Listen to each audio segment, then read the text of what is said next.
There's something uNkulunkulu azoyenza eGauteng. Khona into ezokwenzeka. Kunebhawume yoqhuma eGauteng. Akanililisa kakhulu nibonga uNkulunkulu. Moya longcwele. Hallelujah. Bomama befundisi siyabingelela. Nceke nencekwa zenkosi sibonga amaZulu sibonga uNkulunkulu bazalwane ohambe nathi wasithwala into esiyibongayo kuze kube manje besingakayizwa imibiko mhlambe emibi ukuthi kukhona kwenzakele lokho nje kukodwa kubonisa uthando lukaNkulunkulu nokuthembeka kukaNkulunkulu ngaphambi kuba senze okuningi ngicela nje ke simnikeze udumo uNkulunkulu kube ilona lowo akhuleke abonge nje ukungena unyakeni omusha. Hallelujah. Singakuthatha kancane sithi it's normal vele it's not normal for ukuthi ungene komunye unyaka ubiza igrace kaNkulunkulu. Baningi abandlule ezingozini, baningi abandlule before futhi uDecember efike. Kodwa uNkulunkulu usasigcinile. For that reason, that means there is a purpose why God kept us up until this far. Lento mele isihluphe ukuthi sithi inkosi yini ofuna siyenze. Ngiyazi kodwa mina yinye into uNkulunkulu afuna siyenze, uNkulunkulu ufuna senze intando yakhe. Hallelujah. Kulesi sikhathi kulomzuzu ngicela sonke sibe ngezinyawo. Egameni kuyashisa impela nami ngiyezwa. Kodwa ke ijob nasemsebenzini kuyashisa Nkosi yami. Akukho la kungashisi khona. Akabonga uYesu. Ifuna sibonge uNkulunkulu kubalekile ukubonga. Kulonyaka ka2026 the year of breaking limitations. Kwangathi kungagcwala ukubonga kuwe. Nabantu esingakambongi kahle uNkulunkulu ngezinto asenzele zona. Kulonyaka we need to say God we owe you. We owe you our lives. We owe you everything kahle kahle. For us to be here, you are the reason for us to live. Fanele simbulele uThixo. Hlabelelo wesiXhosa othi masibu lele kuYesu ngokuba wasifela singasho kodwa sonke na senzela isibele ngokusi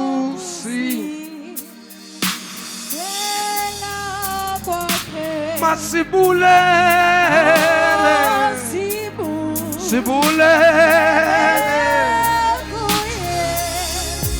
ngokuba singasho sonke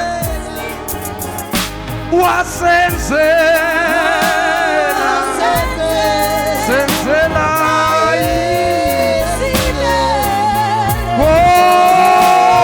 ngokusi sisho njalo nje masibule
Akosha izandla zakho besuvula umlomo wakho ukumbonge uNkulunkulu okuthwalile kwiminyaka eminingi endlulile. Akosha izandla nje ukubonga uNkulunkulu ukuthi uhambile waphepha wabuya kahle. Akosha uNkulunkulu izandla ukuthi noma zivelile izifo emndenini yethu kodwa uNkulunkulu sibonga ukuthi uzibonakalisile Dwala. Shaya izandla zakho ebese uyathandaza uyabonga. Baba wethu longcwele egameni likaJesu, Baba egameni elingaphezu kwamagama onke, Baba egameni esithina silibiza, Baba kuthuthumela amadimoni incibilika izifo.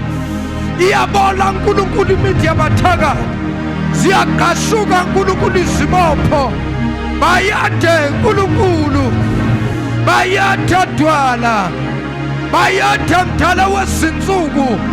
Umuhle uNkulunkulu wethu, usiqinile usilondile kwaze kwaba lapha. Sibonile umusa, sisibonile isandla sakho. Yingakho sithi bayade uNkulunkulu ophilayo, bayade langa lokulunga, bayade dala kunezinsuku, bayade ngongqosho omkhulu, bayade mafunga ngajiki, mathambisa feze, bayade ngadlangadla, bayade sonini nanini, bayade uNkulunkulu ophilayo. Ubani onjengawe, ubani ongafaniswa nawe, ubani ongalinganiswa nawe. Phakama langa lokulunga, phakama Dwala lethu.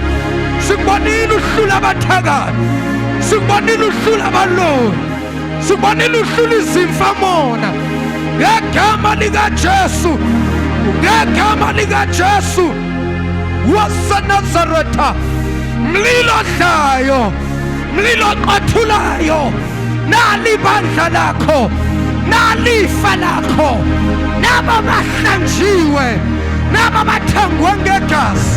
Okosantali babosika zeketa labasonda ila babasita la baba ila mababa kushata ila baba sete ila mama mandosa yanteke bosota para ripa kasota ripa papa sika para mandosika parente zeketa lebosa liparanto sika ina mama kusateke lama kusanta kadosa lipa kusanta ramando lipa suta parando. Baba woto ingwele siyakumemunya kuqala uNkulunkulu wathi ngaphandle kwakho singenza lutho. Thatha indawo yakho kulonyaka wokwaphula kwemikhawulo egameni likaJesu. Yephula baba yonke imikhawulo uNkulunkulu empilweni zethu ngegama likaJesu. Yephula yonke imikhawulo spiritually, physically, financially uNkulunkulu, academically uNkulunkulu, in the mighty name of Jesus.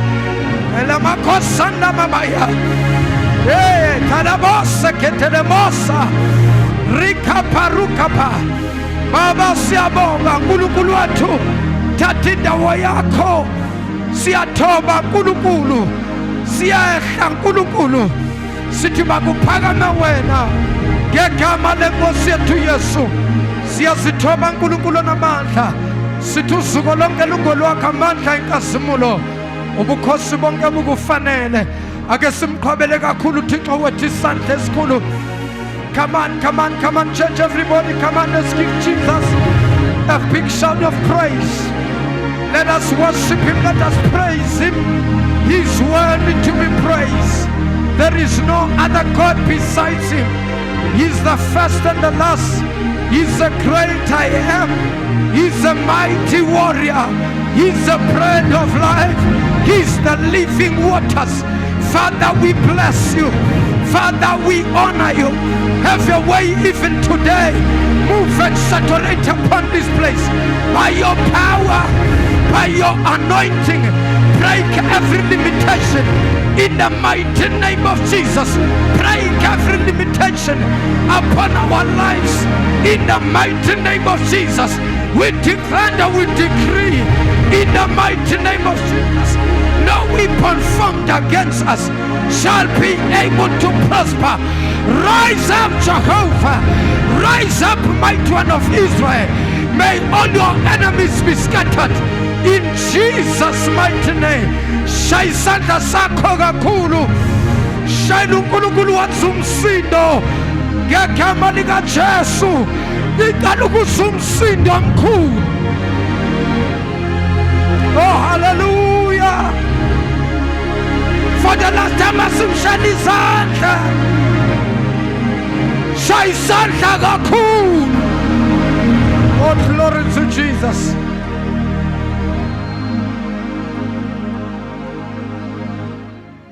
Phinde umqhobela isandla esikhulu Yesu. Singahlala phansi emkhoneni benkosi. Simshaya izandla sisahlala phansi.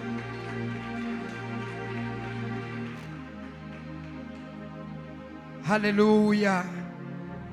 Bazalwane engakangeni ezweni lenkosi. Ngiyathanda ukudlulisa nasi sibemezelo. Usuqalile ke unyaka iviki lethu ke la ekhaya Eagle Mountain Prophetic Ministries International ukuba sizilungisele nathi singene njengamabandla onke kwinkonzo ebalulekile yokuqala konyaka, inkonzo yokuzila ukudla nokukhuleka, the service of prayer and fasting. Kusasa lokusayo udle makhe namhlanje. Ufuna ukushaya amawele ngawashaya. Ufuna ukushaya ama triplets ngawashaya. Kodwa kusasa until iviki lange 27 January Sunday yakhona sizobeke sinesidlo senkosi masiphuma kwinkonzo ye prayer and fasting. Ngimemezela kuwo wonke ama branch kuzo zonke indawo ukubaluleka sihlezi siyibamba inkonzo ye prayer and fasting. Kodwa kulonyaka ngicela abazalwane bazibophezele ngempela. Kulonyaka ngicela ukuthi ifasting siyibambe ngempela bazalwane. Nalabo abajwayele ukurobha kulonyaka ngiyacela mntana sekhaya ungarobhi. Le ayifani ne-fasting esijwayele ukuyibamba ngeminye iminyaka. Lena kunezinto eziphethe. Lena iyophakamisa izandla ngisho nasemindenini yethu. Ngoba kukhona okuplaniwe ngemindeni yethu. Njengokukhuluma kusese eli angifakeli umuntu ifear noma uvalo, kodwa lento engiyishoyo ngiyisho njengomuntu kaNkulunkulu. Kulesi sikhathi ngicela sizibuyisele kuNkulunkulu. Haleluya. Sibuyela kuNkulunkulu ngayo yonke inhliziyo, ngawo wonke amandla ethu, nangokuzila ukudla siyolila kuNkulunkulu. I so wish kuba bengine platform enkulu, mhlambe ngivele on a national TV, where I will request each and everyone. Ngiyazazi angiyena umuntu onegama elikhulu, kodwa nginayo into yokwambulelwa uNkulunkulu izinto ezizokwenzeka. Unyaka ka-2026 muhle, kodwa kunama challenge a strong abhekene nebandla. Ibandla lizoqala li-experience the pain yokuba umzalwane. Kuzoba khona ukuhlushwa okuthile, kuzoba nama challenge. Kodwa after the challenges esizobhekana nazo, what a breakthrough ezoba khona kumzimba kaKristu.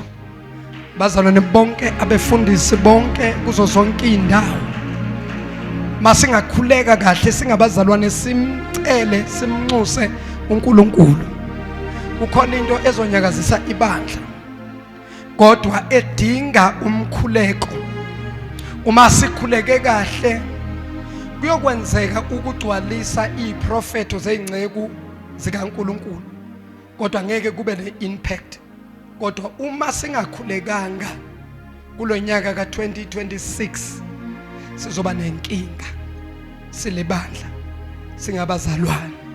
So ngiyamemezela kuwo wonke umuntu ongizwayo la izofinyelela khona le video. Ngicela lento engiyikhulumayo singayithathi kancane, futhi ningizwe kahle. Angifakela abantu ifear, angisho ukuthi hey, kodwa ngisho ukuthi asihlaleni emkhulekweni. Kulonyaka uNkulunkulu asasinike nasi isikhathi. Kulonyaka uqala, lonyaka inyanga yokuqala yonyaka omusha, akube ukuthi le nyanga kaJanuary yonke siyidedicatela kuNkulunkulu ngokukhuleka nokuzila ukudla ukuzehlambulula kuNkulunkulu. Alibonge igama leNkosi.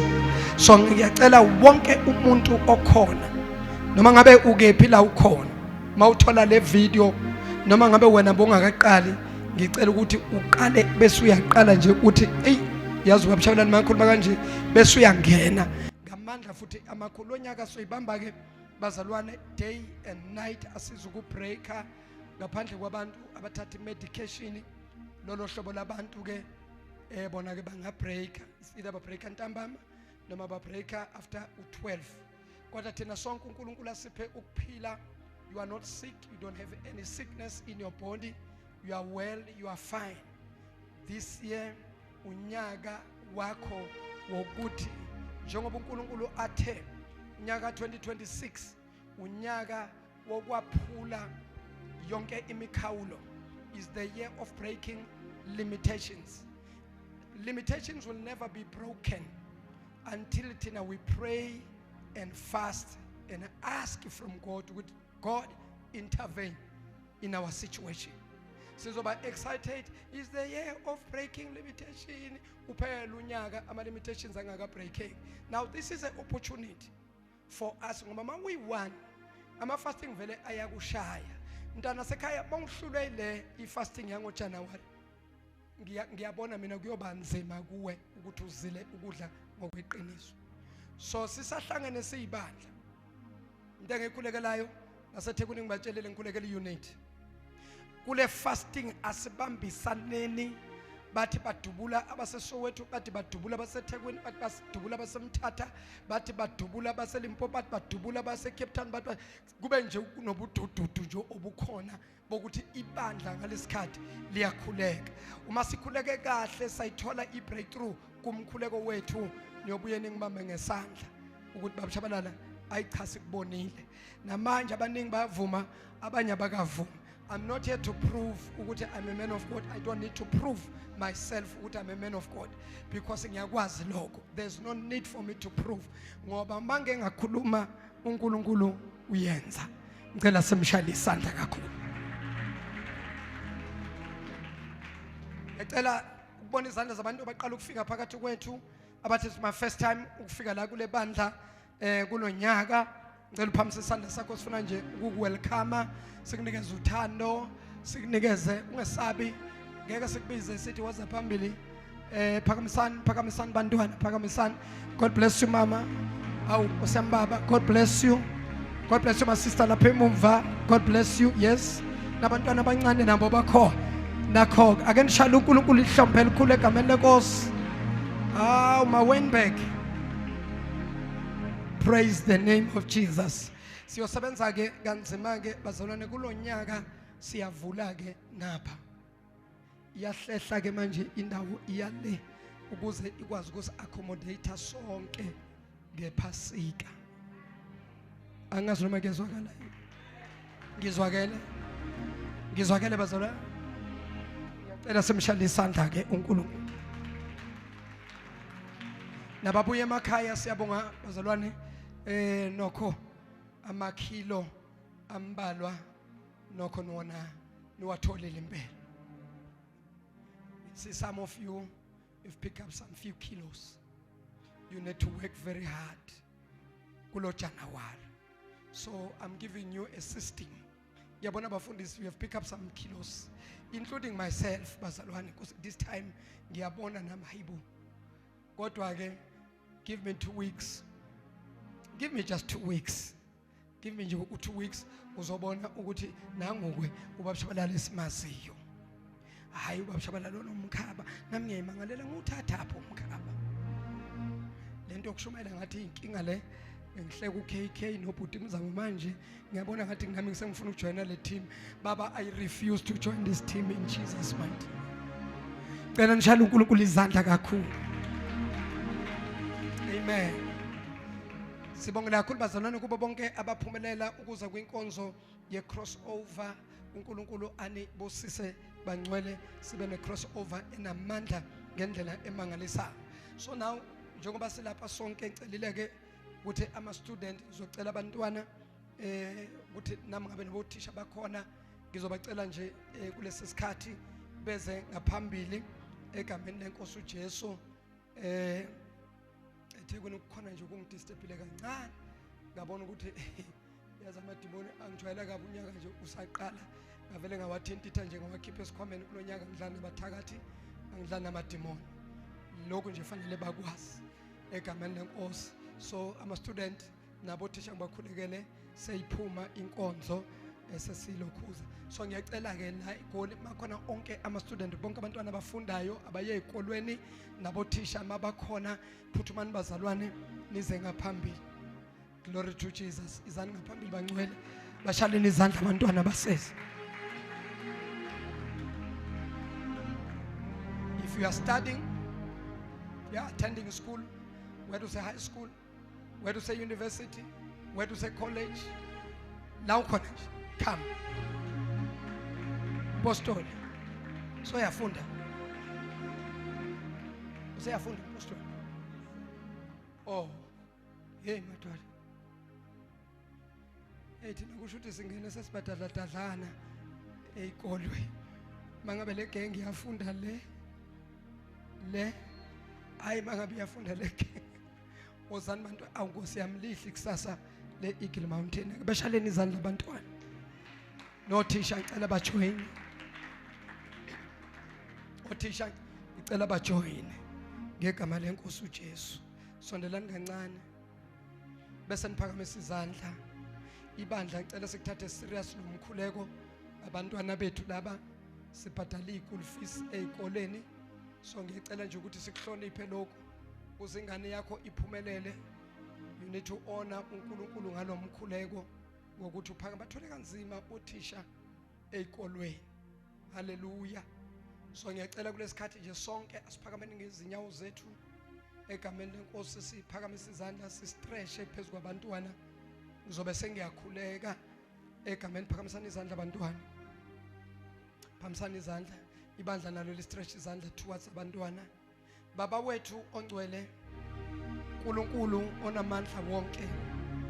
Baba egameni lenkosi ethu Jesu Kristu waseNazaretha, uNkulunkulu ophilayo naba abantwana bakho dwala lethu. Baba wethu onamandla, ngiyakhuleka egameni lenkosi yethu uYesu Kristu umNazaretha onamandla. Baba wethu oyingcwele, abanye balindele imiphumela. Baba siyakhuleka nangalesi sikhathi uNkulunkulu onamandla. Ngenelela uNkulunkulu wethu, yale Baba ukhuze yonke imimoya madimoni ezikolweni ngegama lenkosi yethu Jesu Kristu ophilayo. Baba wethu onamandla, ukhuze nemoya abathakathi abangafuni ingane zethu zifunde ziphase ngegama lenkosi yethu Yesu. Baba wethu onamandla onke, nangalesi sikhathi Baba ngiyakhuleka, ngiyathandaza namba othisha abafundisa izingane uNkulunkulu ongcwele ngalesi sikhathi. Baba ngiyakhuleka egameni lenkosi uJesu, bapha amandla uNkulunkulu, baphe Nkosi ukuhlakanipha, baphe Baba umoya wokubekezela ngegama lenkosi yethu Jesu. Baba wethu ongcwele, Baba wethu lophilileyo, Baba egameni likaJesu, Baba egameni elingaphezu kwamagama, ngikhulekela nalowo mfundi, ngikhulekela nalowo thisha egameni likaJesu. Nabaphathi ngiyabakhulekela uNkulunkulu, zibonakalise dwala lethu phezu kwezingane zethu. Baba wethu onamandla, Baba wethu longcwele, Baba wethu lophilayo, ngiyalela lonke uhlobo lemimoya oluthumba luntshontshe ingqondo ngegama likaJesu. Ngiyalela izifo eyihlasela abantwana, ngiyalela imoya ama-drugs ezikolweni, ngiyalela imoya amadimoni ezikolweni, moya ama-devil worshippers, moya ama-satanist, moya abaloyi ngegama likaJesu waseNazaretha. Ngingashula zonke izibopho, ngiyabakhulekela, ngibafihla ngaphansi kwesandla sakho egameni likaJesu waseNazaretha. Bayade uNkulunkulu, bayade dwala, bayade uNkulunkulu onamandla. Sengiyobabeka isandla, akube lona lowo engiyobeka isandla, senzeka imangaliso ezimpilweni zabantwana bakho ngegama likaJesu, ngegama likaJesu, ngegama likaJesu waseNazaretha.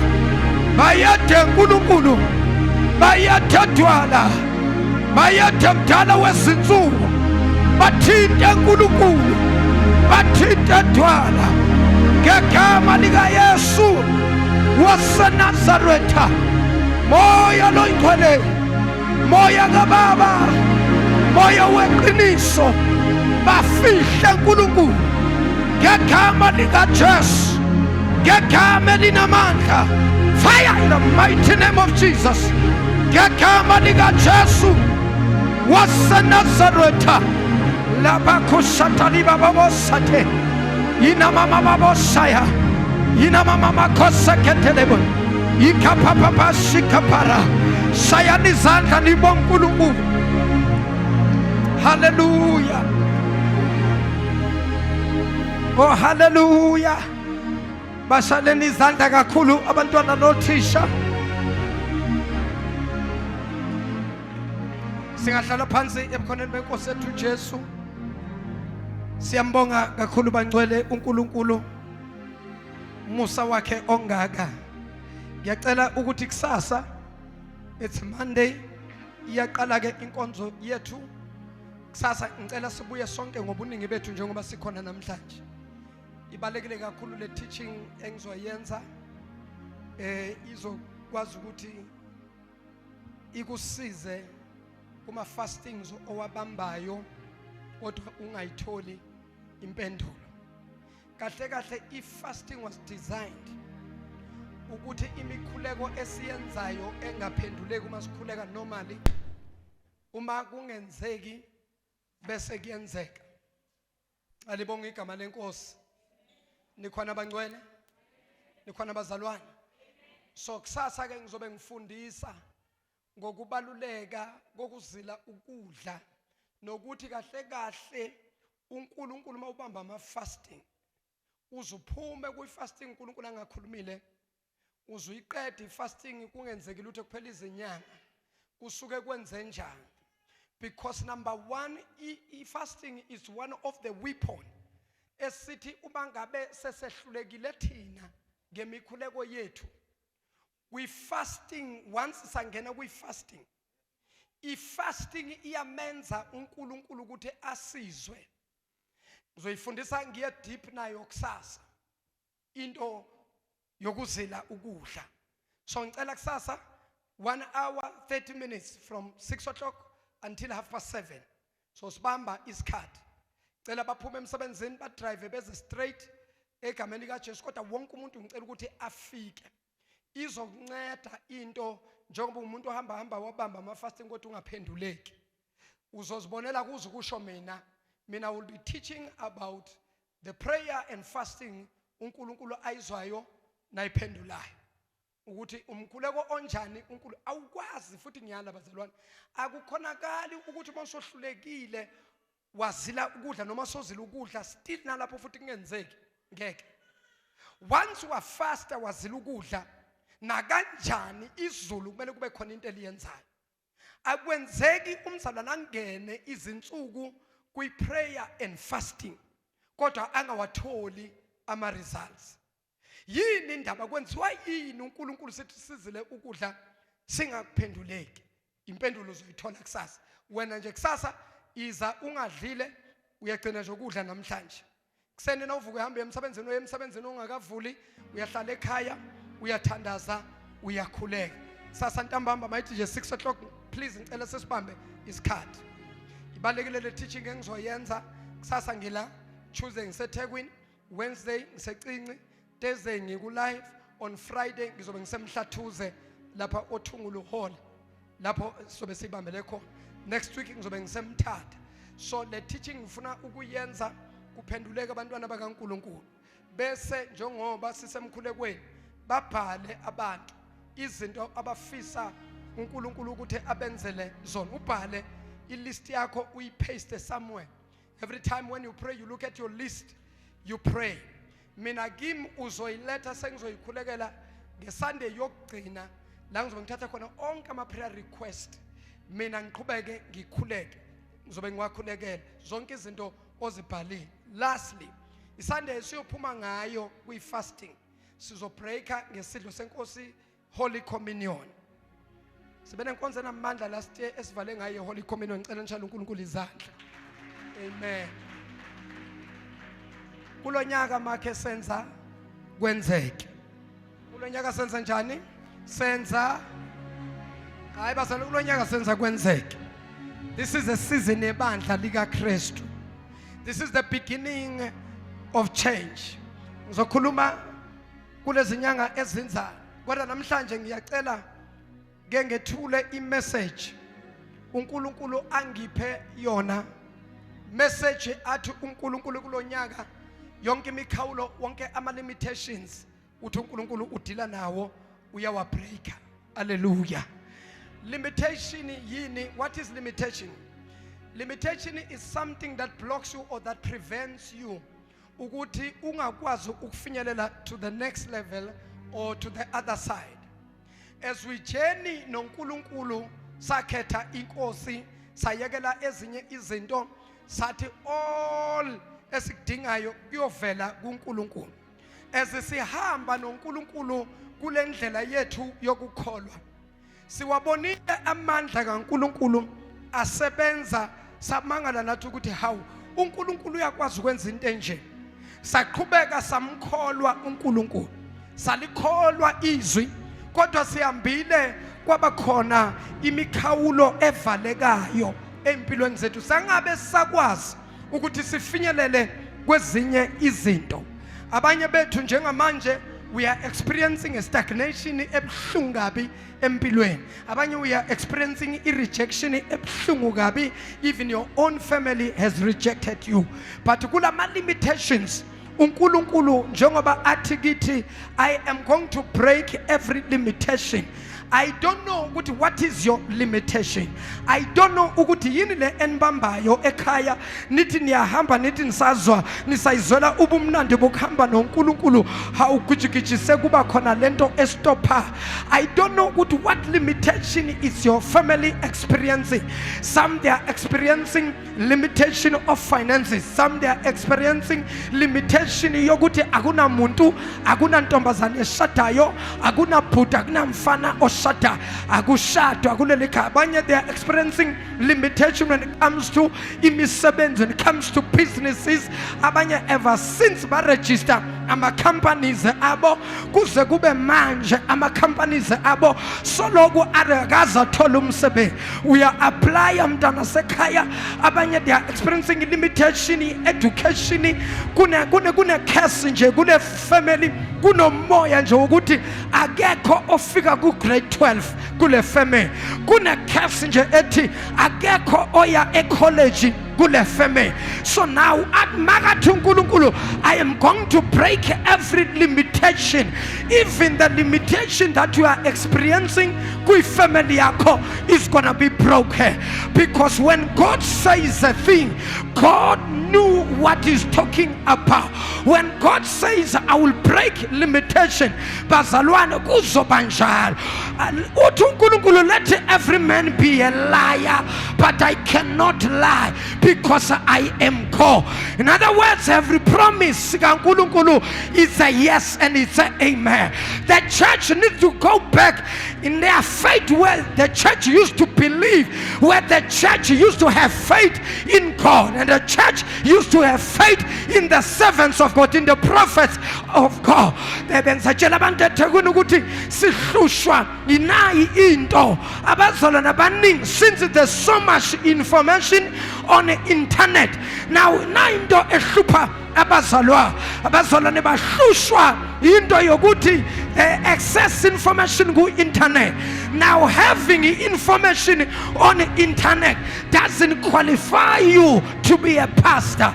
You can have the all information that you have. You can go on the internet, you can study, but it takes grace to manage people. It takes grace to break cases. It takes grace to open doors. It takes grace to bazalwa uNkulunkulu abagcotshwa bakhe ubagcobele lokho. Ungaba nawo amavesi uwashaye alandelana uwacule, kodwa mawunganikwanga igrace yokuvula iminyango, yekela kulabo abanikezwe igrace. Wena ku right kuba ne information, funda uthwale ulwazi, kodwa when it comes to ama breakthrough uthi uNkulunkulu kwincwadi yeziKorinte, believe in the Lord your God, ye shall be established. Believe in his prophets, you shall prosper. In other words, I always say, when it comes to prosperity, when it comes to breakthrough, I have my servants which I have anointed, which I have called them. Whatever that they speak with their own mouth, I, God, will do with them. Ngamanye amagama, uNkulunkulu izwi lesiprofeto, izwi esilikhulumayo, lokho esikushoyo sizinceku zikaNkulunkulu, uNkulunkulu uyakwenza. Ngakhuluma yini namhlanje la? Akwenzeki wamukele ureceive izwi kodwa impilo yakho ingashintshi. Mangabe ureceive izwi ngokukholwa, your life must change. Silapha kulonyaka to change people's life. Kunabantu abakhona la emakhaya akaze uthenge imoto, akaze kwakhiwe umuzi ususwe pha, kodwa kulonyaka ngizugcobo lemizi nezimoto. Ugcobo lezimoto liyaqhubeka ku 2026. Last year there was a grace uNkulunkulu bekayireleasile yokuthenga izimoto. The grace yazimoto iyaqhubeka nango 2026. I-grace yama property. Catch this, catch this. Abantu abafuna ukuthenga ama property 2026, lalela ngikutshela, it's a good season to invest in property. Kodwa Nkosi yami unyaka ka 2026 lalelani nginje. I am a prophet of God. What I say, what I declare, it shall happen. 2026 is the year of investing in property. If there is a time, if there is a season to invest, this is the time, especially on properties. Lalelani nginjele abantu abazothenga ama property kulo nyaka ka 2026, iminyaka embili elandelayo, imali ozobuthenge ngayo leyo property izobe seyikhosta double lokho wena oyithenge ngayo. If you want to buy more, invest in properties, buy properties, buy land, develop those land. You shall see the greatness of God. If you believe, say yes, Lord. Yes, Lord. Yes, Lord. Yes, Lord. Yes, Lord. Hamba nothenga ama property. Hamba nothenga nithatha ama loan niyothenga ama property. Lalela noma ungahlali kuyo, uyidevelop faka abantu. If you move to another one, develop it, buy it, develop it, faka abantu. When it comes to property, there is a special grace. There's a special grace. Your property. Bonka abantu wants to buy property. Mankhuluma ngama property. Abantu abafuna ukuthenga imizi, abantu abafuna ukuthenga mhlambe some structures bazi develop. This is a good season to buy such. It's either you invest in the land, develop the land, buy the property, develop the property. You shall see ifavor kaNkulunkulu. Lana nje kunabantu uNkulunkulu kulonyaka mele bayokwakha ama room ezindlini emizini yabo, ngoba ngibona abantu beza bazoqasha kwakho, ngibona abantu bazorenta kwakho. Ngithi mina kulonyaka unyaka hamba kwakha ama room. There is a grace, your property. Shayizandla if you believe.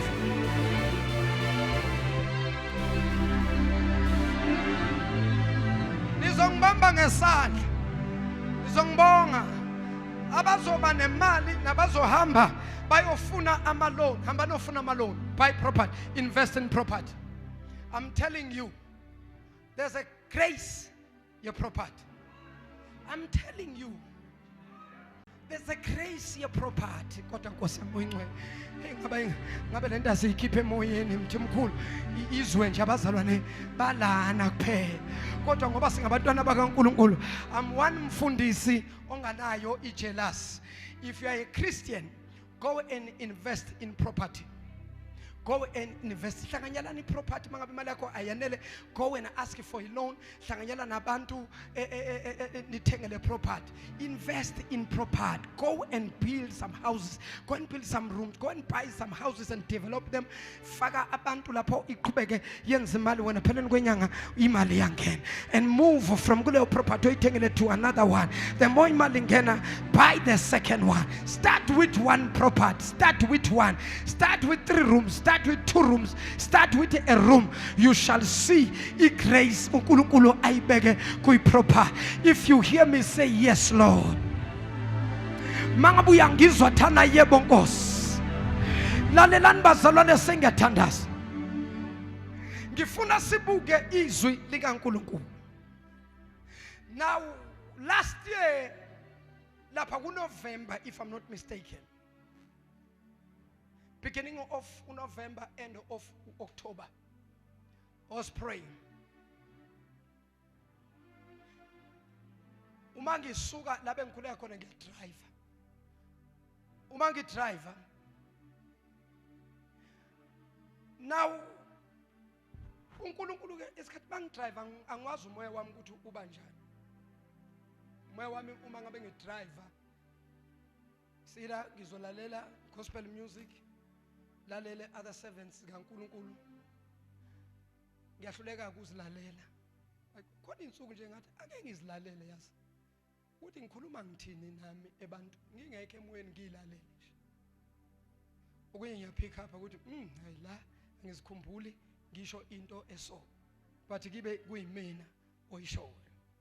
So now listen, uNkulunkulu ukhulume kakhulu kanti before kufika iCovid ngangisesekhaya lidala uNkulunkulu wangibonisa lento ngayikhuluma manje ngangena kumalokhuzane asekhaya lidala ngizowathola ama message uNkulunkulu wakhuluma nami wathi pray for my people and tell my people to pray kunesifo esizoqubuka esizo affecta sibulale abantu abaningi ngaleso sikhathi into yeCovid besingazi lutho I told abazalwane abebangibukela even kulokhuzana nabo bayazi bengilokhu nje ngikhuluma into yomkhuleko so nakulonyaka uNkulunkulu ngithatha ungibuyisela back to uthi uNkulunkulu yimuphi lo nyaka ngithi mina u2026 uthi uNkulunkulu ngibuza ukuthi imuphi lo nyaka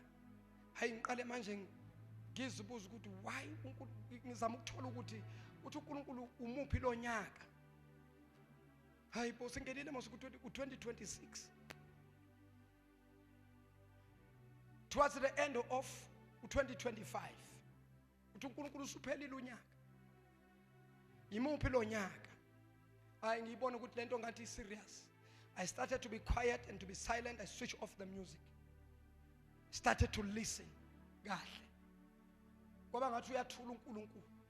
Sengihambe ibanga elide. I-radio ngiswitch off. Ukhala nje ithaya lemoto. Sengihambe almost an hour or 1 hour 30 minutes. Then uyafika uNkulunkulu. Uthi uNkulunkulu uyakhumbula ngikuthuma ngo2019. To tell my people to pray because something is about to happen and it's not a good thing. I tell them to pray. Ngiyabuya ngithi yama ngiyikhumbula lento. Uthi uNkulunkulu you remember ngithi yes. Yes Lord, I remember. Uthi uNkulunkulu count the years from 2019 to this time. I started to count. 2019, it was in the middle of 2019. To tell my people. Yaqala iCovid 2020. Kahle kahle yona iqale 2019. So ngiya count 2019, 2020, 2021, 2022, 2023, 2024, 2025, 2026. uNkulunkulu he reminded me a scripture in the Old Testament. I think it's the book of Leviticus, the book of Numbers. Uthi uNkulunkulu on the 7th year every slave must be set free. Whoever onezigqila ezisebenza ngaphansi kwakhe isigqila masesebenze u7 years uthi uNkulunkulu asikhululwe and masikhululwa kube khona esinikwa kona. Ngicela ningibambe manje. U2026 if we count now is the 7th year. Now the past 5 or 6 years the church experienced challenges. Njengoba namanje la eSouth Africa ibadla sabhekene nenkinga. Kwano mama ufikile from government akadlali lo yama uthi all the churches ezikhona mele zingene ziregister zaziwe lento abayibiza legislation.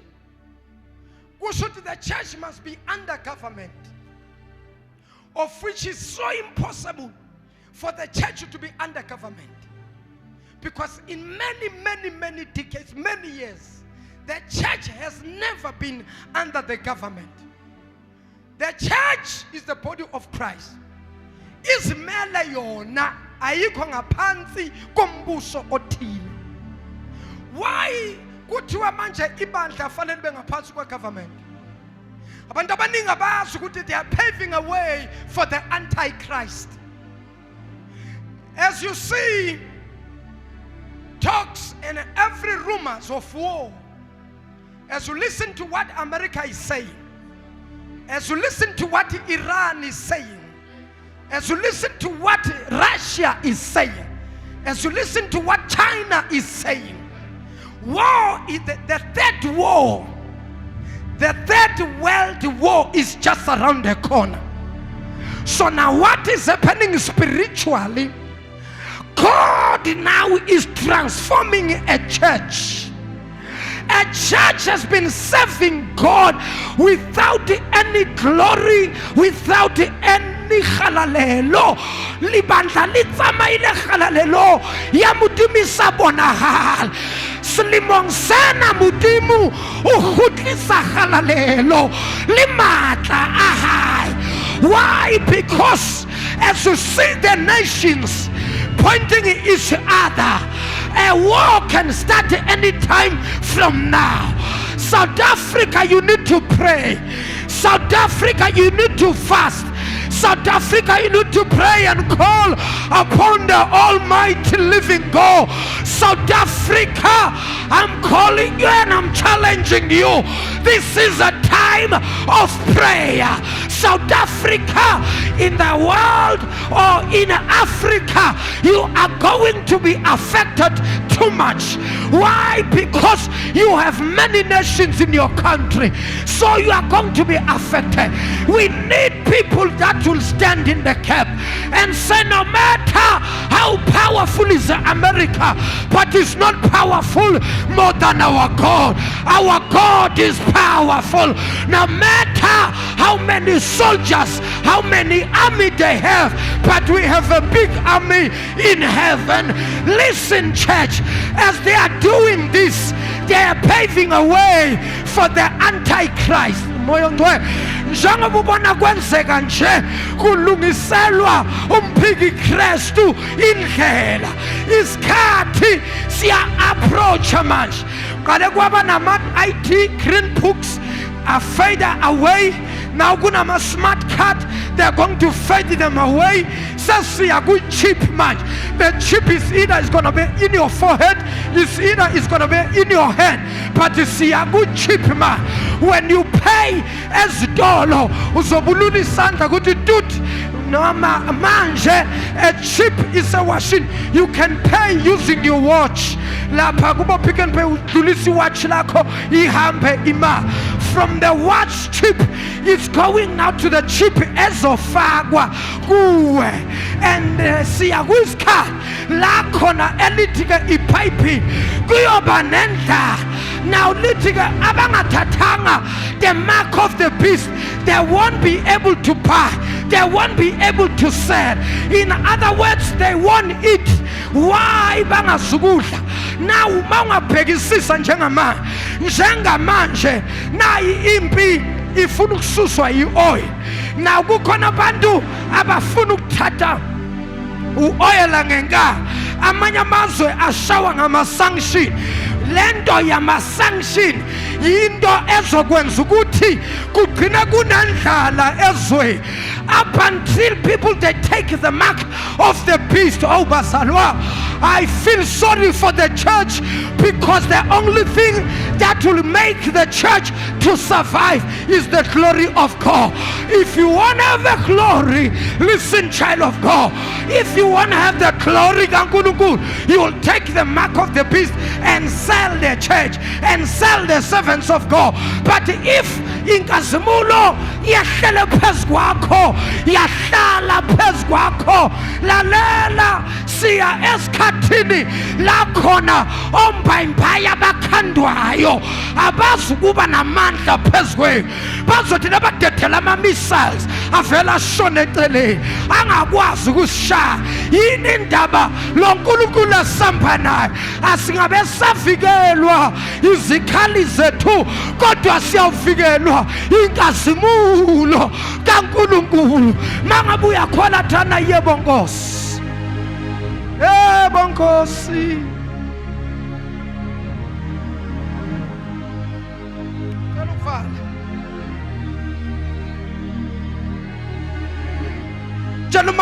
No, this is a wake-up call. This is a wake-up call. This is a wake-up call. This is a wake-up call. This is a wake-up call. This is a wake-up call.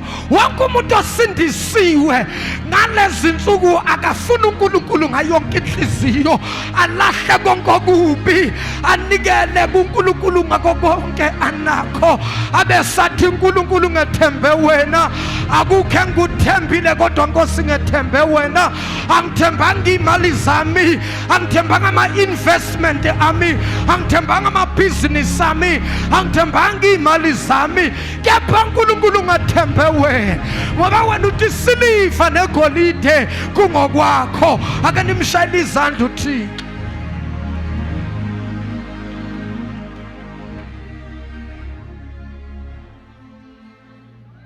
Buza umakhe, kwathi uyayizwa lento eshiwe lo baba?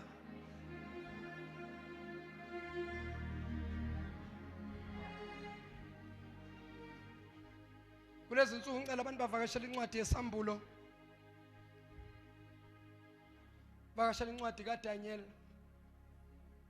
njengoba kule fasting.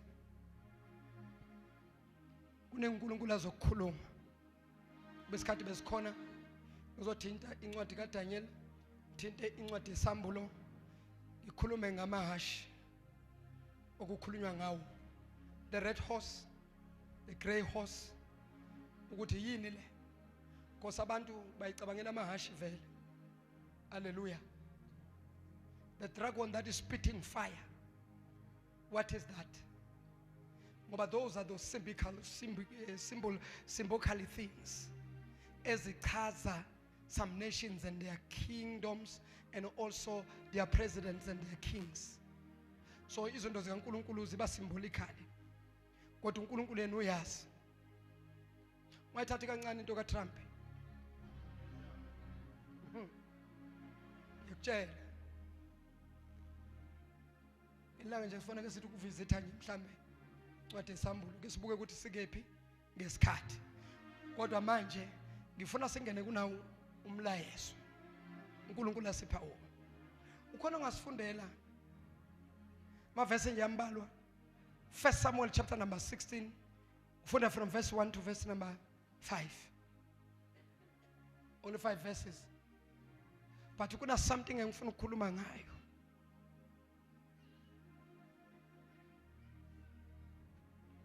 Tell makhelwane, after the storm we shall have a breakthrough. Ayakakuzwanga umphindele futhi makhe, after the storm breakthrough is coming. Angazi ukuthi kwenziwa yini ukuthi njalo uNkulunkulu mangabe ezobusisa abantu ngobuningi kuba khona istorm, fanele iqale kundlula istorm. After the storm bese uNkulunkulu udedela izibusiso. Izibusiso zokugcina uyasampula manje, uyabukisa uNkulunkulu. Uthukiwe phela uNkulunkulu. Wathi unamanga kwayena lo uNkulunkulu uthi uyababusisa abantu, uyahluleka ababozalwane bakhona bayahlupheka, ake nibuke bahlupheka kanjani. So these blessings uyibambe lento njengoba ngithi hamba uinvesta kwi-property ungayithathi kancane. These days when you will buy one car, ubona uNkulunkulu ekuphi imoto yesibili, uma ngabe ukuthi hayibo le yesibili, it is because izulu phela seliyavala. So manje kumele kutholwe idabula ukuze uNkulunkulu ungathi umqambe imali. Haleluya. Kodwa mawukhulekela umyeni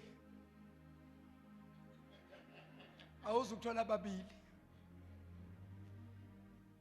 uzothola umyeni oyedwa, futhi noma ukhulekela unkosikazi awuzukuthola amakhosikazi, uzothola unkosikazi. Asibuyeni, few things engifuna sizibambe la, then bese siyathandaza. Funda sisi, abakavula abanye la basesekulive bayajabula. Nibadonse ngendlela ukuthi babashabalala kulonyaka akadlali. Lonyaka akadlali phela. Asetshenzwe. Mase sisebenza ngifuna into ezosdisturb ime phambi kwethu. Angisenze umsebenzi wakho. Asibuyeni. Cela ningiphi indlela. Isikhathi sesambile noma ungalivalela lakhe ipipe umakhe nje. Uzofunda mufike ekhaya. Ukama nje ngicela indlebe yakho. Usulapho sisi. 1 Samuel chapter 16 verse 1 to 5. Isihloko sendaba ukugcotshwa kukaDavide abe inkosi. bambeke lokho. From verse 1. Yebo. uJehova wathi kuSamuel, uJehova wathi kuSamuel, uya kumkhalela kuze kube nini na? Ngokuba ngimlahlile ukuba angabe eseba inkosi phezu kukaIsrayeli. Uyamkhalela kuze kube nini na uSawuli Samuel? Ngokuba ngimlahlile ukuthi abe inkosi phezu kwabantu bami. Yes. Gcwalisa uphondo lwakho ngamafutha uhambe. Nayi into engifisa ukuthi abantu kulonyaka bayibambe. Gcwalisa uphondo lwakho ngamafutha. Bese uhambe ngiyakukuthuma kuJese waseBethlehem ngokuba ngizibonile inkosi phakathi kwamadodana akhe. Okay. Ake sithi ukukhuluma nabo efundisi kancane ngiyeza kubazalwane.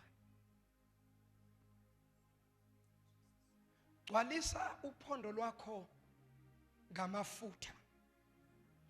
Ngokuba ngiyakuthuma emzini waseBethlehem. Emzini kaJese. Ngoba emzini kaJese ngibonile noma ngizibonele inkosi noma ngizibonele umuntu ozophatha abantu bami. Wena okufanele ukwenze gcwalisa amafutha ophondweni. Gcwalisa amafutha ngokuba ngiyakuthuma. Akathumani ke uNkulunkulu amafutha angekho. Na wangekho amafutha sungathunyiwe uNkulunkulu. Mawuthunywe uNkulunkulu amafutha abakhona. Jesus. Abantu abathunywe yizulu amafutha banawo. Ende lo hlobo lamafutha esinawo lugida lungake amafutha abathakathi. Ngoba lo hlobo lamafutha esinalo bathi abathakathi bagcoba awabo thina sibe samba ngaphansi kwamafutha ezulu. Bathi abathakathi bavala izinto zakho bayazibopha thina ngamafutha esinawo bese siyavula. Bayavala siyavula. Bajikisa izinto siyaziletha.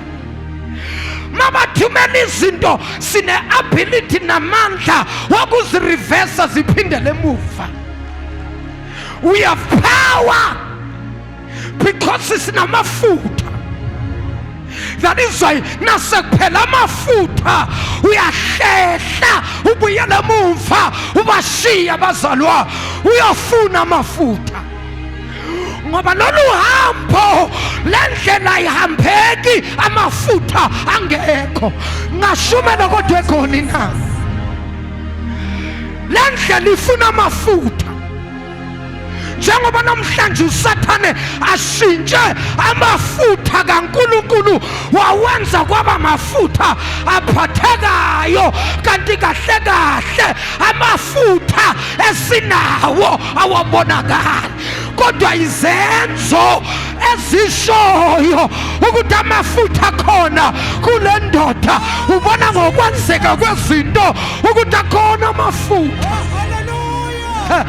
Kulanyaka amafutha kaNkulunkulu azophakama kakhulu ngoba uphondo lugcwele. If you are called by God, there is a double portion of anointing.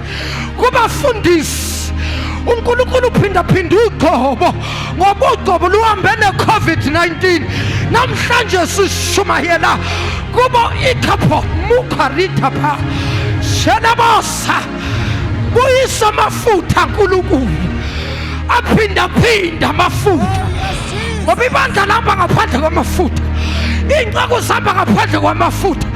Ayafuneka amafutha ngoba ayisimple asho ukuthi uthi ugcotshiwe ubhiziwe uNkulunkulu unyaka wogobo lukaNkulunkulu lo ababizo uNkulunkulu signs and wonders liparasataria signs and wonders will follow you bafundisi sometimes anikwenza izinto ezinkulu a simple small thing but it will affect impilo zabantu kushintsha impilo zabantu kulonyaka uNkulunkulu amafutha uyawaphinda phinda To Jesus.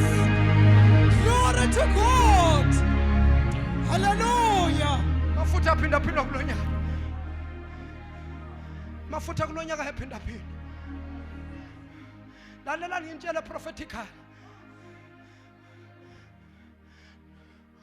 uNkulunkulu bayakhala abantu bathi uNkulunkulu ezinye izizwe sinabonkulunkulu babo thina sinankulunkulu bakhala abantu batshela umprofeti uSamuel bathi Samuel umuntu okhuluma noNkulunkulu khuluma noNkulunkulu ukuthi nathi sifuna inkosi singu-Israyeli lithi iBhayibheli wakhala umprofeti uSamuel wasuka ebantwini wayoyifihla inhliziyo yakhe ibuhlungu walila umprofeti the tears of the prophet morning prophet ngoba abaprofeti bayahluka there is a morning prophet umprofeti wenyembezi ofika kubantu athi bantu bakaNkulunkulu uthi uNkulunkulu nginitshele niphenduke abeseka yalila a morning prophet uliliswa izinto azivayo emzimbeni wakhe umoya wakhe uyadabuka uSamuel he was not a morning prophet kodwa uNkulunkulu wamthatha wamfaka kule office yababuhlungu inhliziyo kaSamuel wahlala walila kuNkulunkulu wafika uNkulunkulu uSamuel elila wathi uNkulunkulu Samuel hlaleleni lapho khalelani wathi uNkulunkulu abantu bakho bafuna inkosi bathi bafuna inkosi wesethu uNkulunkulu lalela Samuel ubuhlungu benhliziyo yakho ngikwenze ngamabomu ukuthi uzwe the pain lobuhlungu obuzwayo ubuhlungu obuzwa yimi ngibubeke kuwe sodomarathi kama sunama ngibeke ngabomu kuwe ukuze uzwe inhliziyo yami sometimes nasikhuluma inhliziyo kaNkulunkulu abantu aba-understand kanti uNkulunkulu usuka beka into enhliziyweni zethu yokuthi sikhulume lento ukuze sibuzwe ubuhlungu bayo wathi uNkulunkulu lalela sulinyembezi phakama hamba uyobagcobela abantu umprofeti wabo noma hamba uyobagcobela inkosi abayifuna wahamba uSamuel wangena emzini wafika wamthola uSawuli kuthiwa kwakuyindoda enhle umfana nje insizwa enhle enomzimba omuhle eyayimi kahle wafika uSamuel wathatha amafutha wathatha isitsha ngifuna abazalwane babona umehluko ngifuna abangcwele nibambe umahluko uSawuli wagotshwa ngesitsha amafutha kaSawuli athelwa esitsheni kodwa makuza kuDavide amafutha athelwa ophondweni kunomehluko uNkulunkulu uyahlukanisa kulonyaka ababizwe nguye ngeqiniso amafutha athelwe ngophondo namafutha athelwe etsheni kuyacaca kulonyaka kuyacaca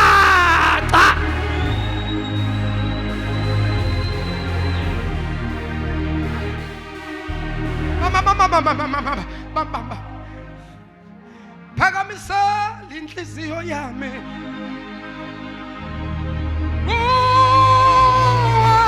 Sibisi ngoba ithemba lami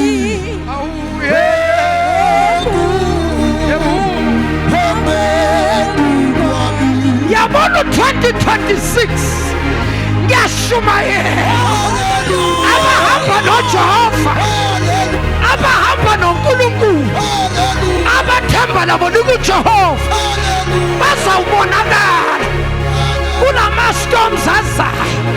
Bazoma namanzi bashaya kodwa bazoma, namanzi bafikela kodwa bazoma. Kwenzenjani? Hayi, asambi sodwa, samba noNkulunkulu, samba nomdala wensuku. Amafutha ezintsha namafutha ophondo kuzobonakala.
Solibona.